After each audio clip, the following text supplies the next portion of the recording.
তীরের বেগে ছুটছে ঘোড়া। কে আগে গন্তব্যে পৌঁছাবে এই প্রতিযোগিতার উত্তেজনায় দমবন্ধ পরিবেশ। ঘোড়ার পিঠে নারী ও পুরুষ উভয় ঘোড়সওয়ারি ছুটছেন সমান তালে। রোমাঞ্চকর এই দৃশ্য দেখতে উৎসুক দর্শনার্থীদের ঢল নেমেছে মাঠ জুড়ে। কুড়িগ্রামের উলিপুর উপজেলায় অনুষ্ঠিত হয়েছে গ্রাম বাংলার হারিয়ে যেতে বসা ঐতিহ্যবাহী ঘোড়দৌড় প্রতিযোগিতা। গেল ৭ জানুয়ারি বুধবার বিকেলে উপজেলার হাতিয়া ইউনিয়নের নিয়াজি পাড়ায় প্রয়াত আবুল কাশেমের স্মরণে এই প্রতিযোগিতার আয়োজন করা হয়। আগের খেলা আছিল সোজা দৌড়ে, এলকার খেলা ঘুরিয়ে আগের সেই এলকার খেলা ভালো। আজ 15-20 বছরে এই খেলাটা দেখলাম। আজকে খেলা তো ভালোই লাগে। প্রতিযোগিতায় দেশের বিভিন্ন জেলা থেকে আসা অভিজ্ঞ ও দক্ষ ঘোড়সওয়াররা অংশ নেন। পুরো আয়োজনে মাঠ জুড়ে ছিল উত্তেজনা আর দর্শকদের উচ্ছ্বাস।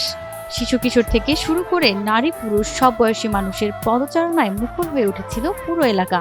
অনেকেই বলেন এমন আয়োজন গ্রাম বাংলার হারিয়ে যেতে বসা ঐতিহ্যকে নতুন করে বাঁচিয়ে তুলেছে। ঘোড়া খেলা দেখতে ভালো লাগছে। আমি আমার ছেলে মেয়েকে ঘোড়দৌড় খেলা দেখার জন্য নিয়ে যাচ্ছি এবং সবাই মিলে আমরা সুন্দর একটা খেলা উপভোগ করলাম। অনুষ্ঠানে হাতিয়া ইউনিয়নের সাবেক চেয়ারম্যান BM আবুল হোসেনের সভাপতিত্বে প্রধান অতিথি হিসেবে উপস্থিত ছিলেন কুড়িগ্রাম ৩ আসনের বিএনপি মনোনীত প্রার্থী তাসভিরুল ইসলাম। বিশেষ অতিথি হিসেবে ছিলেন জেলা বিএনপির সিনিয়র যুগ্ম আহ্বায়ক অধ্যাপক শফিকুল ইসলাম বেবু।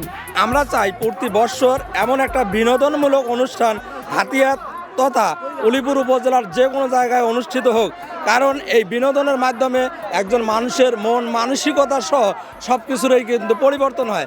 হাতিয়া ইউনিয়নের একটা ঐতিহ্যবাহী গুরুত্বপূর্ণ ঘোড়া খেলা, এটা হচ্ছে আমাদের সংস্কৃতির একটা অংশ।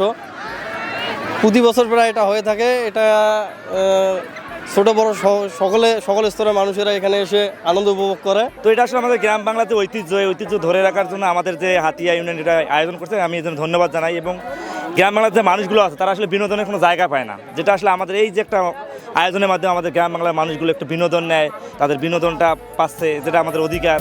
এবারের প্রতিযোগিতায় বিশেষ আকর্ষণ ছিল নওগাঁর ধামইরহাট উপজেলার হালিমা খাতুনের ঘোড়া। নারী ঘোড়সওয়ারের অংশগ্রহণ দর্শকদের মধ্যে বাড়তি আগ্রহ ও উৎসাহ সৃষ্টি করে। আয়োজকরা জানান ভবিষ্যতেও এমন ঐতিহ্যবাহী আয়োজন অব্যাহত রাখার পরিকল্পনা রয়েছে। গ্রাম বাংলার সংস্কৃতি ও ঐতিহ্যকে নতুন প্রজন্মের কাছে তুলে ধরতেই এমন উদ্যোগ, এমনটাই মনে করছেন স্থানীয়রা।